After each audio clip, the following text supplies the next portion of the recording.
ಅದೇ ರೀತಿ ಬಾಗಲೂರು ಪೊಲೀಸ್ನವರು ಕೂಡ ಒಂದು ಒಳ್ಳೆಯ ಪತ್ತೆ ಕಾರ್ಯವನ್ನು ಮಾಡಿದ್ದಾರೆ. ಇದು ಕೂಡ ಮನೆಗಳ್ಳತನದ ಪ್ರಕರಣ. ಮುಂದಿನ ಬಾಗಿಲನ್ನು ಮೀಟಿ ಕಳ್ಳತನ ಮಾಡಿರ್ತಕ್ಕಂಥದ್ದು.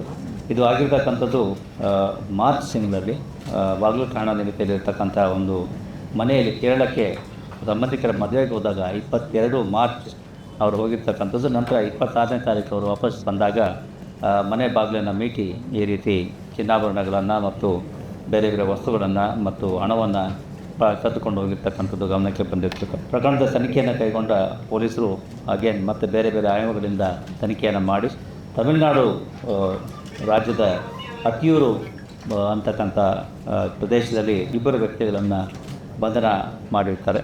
ಅದಾದ ನಂತರ ಅವರ ಪೊಲೀಸ್ ಅಭಿರಕ್ಷೆಯನ್ನು ಪಡೆದು ಅವರನ್ನು ಕೂಲಂಕುಷ ವಿಚಾರಣೆ ಮಾಡಿದಾಗ ಅವರು ಈ ಕೃತ್ಯದಲ್ಲಿ ಶಾಮೀಲಾಗಿರ್ತಕ್ಕಂಥದ್ದು ಕಂಡುಬಂದು ಅವರಿಂದ ಈ ಕಳ್ಳತನ ಆಗಿರ್ತಕ್ಕಂತಹ ವಸ್ತುಗಳನ್ನು ಪತ್ತೆ ಮಾಡಿರ್ತಾರೆ. ಜೊತೆಗೆ ಈ ಬಾಗಲೂರು ಪ್ರಕರಣ ಅಲ್ಲದೇ ಯಲಹಂಕ ನ್ಯೂಟೌನ್ನ ಅನ್ನೋ ಒಂದು ಪ್ರಕರಣ, ಹೀಗೆ ಬಾಗಲೂರು ಪ್ರಕರಣ ಪೊಲೀಸರನ್ನು 2 ಪ್ರಕರಣ ಮತ್ತು ಯಲಹಂಕದ ಒಂದು ಪ್ರಕರಣ ಈಗ ಪತ್ತೆಯಾಗಿರ್ತಕ್ಕಂಥದ್ದು ಕಂಡುಬಂದಿದೆ. ಆರೋಪಿಗಳಲ್ಲಿ ಮೂಲತಃ ಅವರು ತಮಿಳುನಾಡುನವರಾಗಿತ್ತು. ಅಲ್ಲಿ ಅವರುಗಳ ಮೇಲೆ ಹಿಂದೆಯೂ ಕೂಡ ಅಂದರೆ ಮೊದಲನೇ ಆರೋಪಿಯ ಮೇಲೆ ಹಿಂದೆ ಕೂಡ ಸುಮಾರು 7 ಪ್ರಕರಣಗಳು ದಾಖಲಾಗಿದ್ದವು. ಜೊತೆಗೆ ಈಗ 3 ಪ್ರಕರಣಗಳು, ಈಗ ಒಟ್ಟು 10 ಪ್ರಕರಣಗಳು ದಾಖಲಾಗಿರ್ತಕ್ಕಂಥದ್ದು ಕಂಡುಬಂದಿದೆ.